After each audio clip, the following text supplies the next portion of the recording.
Good afternoon, everyone. I am Som from class 10C. I am here to present my presentation on Rowlatt Act.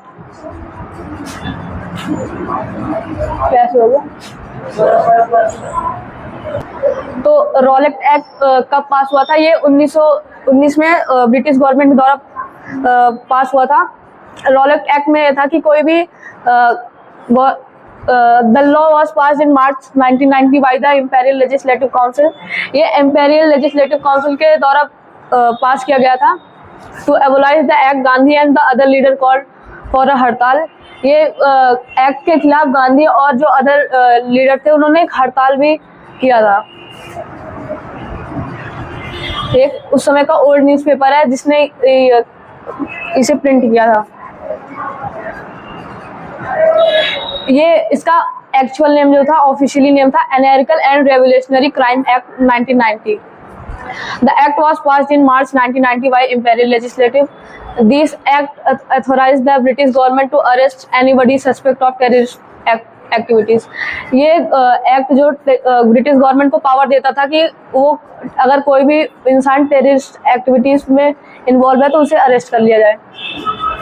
It also authorized the government to detain such a people arrested for up to 2 years without a trial. ये people को 2 साल के लिए arrest कर सकता था बिना कोई ट्रायल के।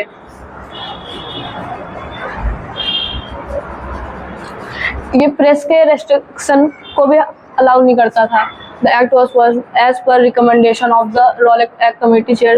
ये उस समय के जो रॉलेट इम्पेरियल लेजिस्लेटिव काउंसिल के जज थे सर सिडनी रॉलेट, उन्होंने ये उन्हीं के नाम पे एक्ट का नाम रखा गया था, Rowlatt act. The act was widely condemned by Indian leaders and the public. The bill came to be known as Black Hills. इसे ब्लैक हिल्स भी कहा जाता था। The act was passed despite enormous opposition from the Indian members of जो Indian leaders थे उन्होंने इसके लिए बहुत सारे विरोध भी किए थे। और जब ये इस एक्ट को पास करने में इंक्लूड थे मोहम्मद अली जिन्ना, मदन मोहन मालवीय एंड मजार उल हक। ये सर सिडनी रॉलेट की एक इमेज है।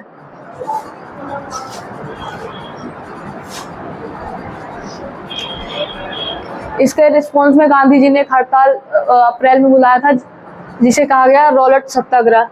The movement was cancelled by Gandhi ji when it was made by rioting in some provinces, particularly in Punjab, where the situation was grave. The British government primary intention was to repress the growing nationalist movement in the country.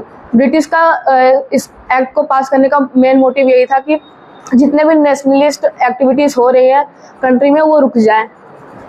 The British were also afraid to violent revolution in Punjab. और पंजाब और अपने भारत में कुछ और क्षेत्रों में British को ये भी डर था कि यहाँ पे कोई दंगे और कुछ चीज़ें ऐसी ना हो जाए जिससे दिक्कत हो।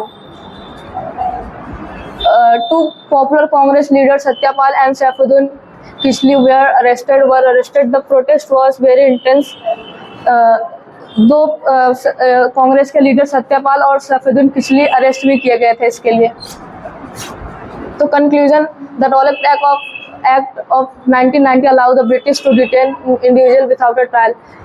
इसका ये मतलब था रॉलेट एक्ट का कि ब्रिटिश गवर्नमेंट किसी को भी बिना कोई ट्रायल के 2 ईयर के लिए अपने अंडर रख सकती है। और इसका मेन मोटिव यही था कि जितने भी नेशनलिस्ट एक्टिविटीज हो रहे थे उसे रोकना। Thank you.